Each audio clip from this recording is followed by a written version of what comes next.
আল্লাহ ছাড়া কেউ নাই আপনজন, বিশ্বাস করেন। আল্লাহ ছাড়া সত্যিকার অর্থে আপন বলতে কেউ নাই পৃথিবীতে। আমাদের একজন ছিলেন মুহাম্মদ সাল্লাল্লাহু আলাইহি ওয়াসাল্লাম, তিনি ইন্তেকাল করেছেন। মুহাম্মদ সাল্লাল্লাহু আলাইহি ওয়াসাল্লাম এমন মানুষ ছিলেন যে তিনি একটা বাগানে ঢুকেছেন, একটা উট দৌড়ে তার কাছে চলে এসেছে, এসে গায়ের সাথে বুকের সাথে গাটা লাগিয়ে রেখেছে। নবী সাল্লাল্লাহু আলাইহি ওয়াসাল্লাম আদর করছেন, হাদিস স্পষ্ট সহিহ, নবীজি আদর করছেন এবং বলছেন, জানো উটটা আমাকে কি অভিযোগ করলো? উটটা আমাকে তার মালিকের বিরুদ্ধে অভিযোগ করলো, তার মালিক তাকে কষ্ট দেয়। এই উটটা পর্যন্ত, একটা অবলা প্রাণী পর্যন্ত আমাদের নবীকে আপন মনে করছেন, ছুটে চলে আসছেন, আমার কষ্ট হচ্ছে, আমাকে ধরেন।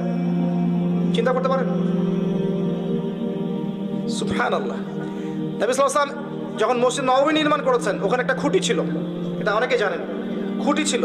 যখন মিম্বর এসেছে, তখন তিনি মিম্বরে দাঁড়িয়ে বয়ান করা, খুতবা দেওয়া শুরু করেছেন। তখন ওই যে খুঁটি, ওই খুঁটিটা থেকে কান্নার ডকডক আওয়াজ শোনা যেত।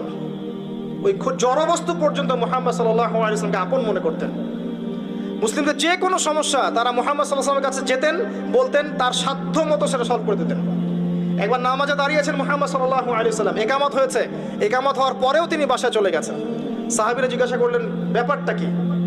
নবীজি বললেন, আমার কাছে কয়েকটা দিনার ছিল, ওগুলো দান সাদাকা করে দিয়ে তারপর এসেছে। কি বুঝছেন? কিছু মানুষ এসেছে, জীর্ণ শীর্ণ, খাবার নাই, কাপড় নাই, নবীজিকে বলছেন, নবীজি সাল্লাল্লাহু আলাইহি ওয়াসাল্লাম, আমরা এই সমস্যায় আছি। নবীজি দেখে এত মায়া লাগলো, চোখ দিয়ে দরদর করে পানি পড়তে লাগলো।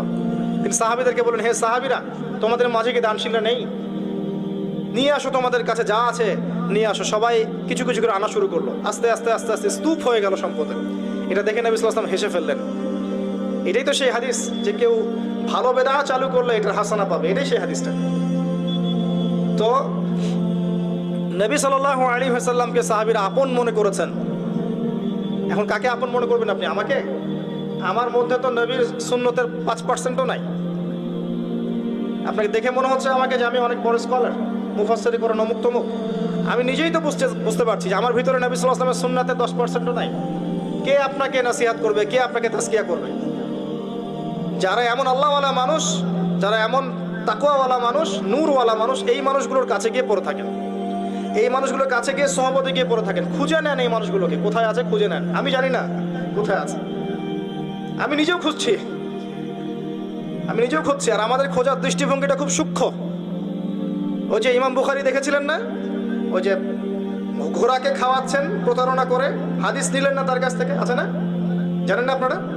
হাদিস সার্চ করতে করতে এক জায়গায় চলে গেছেন, অনেক মাইলের পর মাইল পথ পাড়ি দিয়ে দেখেছেন যার কাছ থেকে হাদিস নিবেন সে ঘোড়াকে ডাকছে, হাতের মধ্যে কিচ্ছু নাই, কিন্তু ঘোড়াকে দেখাচ্ছে, আসো আসো আসো, খেয়ে যাও। এই যে প্রতারণা করেছে ঘোড়ার সাথে, আর হাদিস নিলেন না। তা আমরা এরকম চোখ দিয়ে খুঁজছি আর কি, আল্লাহ যেন মিলিয়ে দেয়।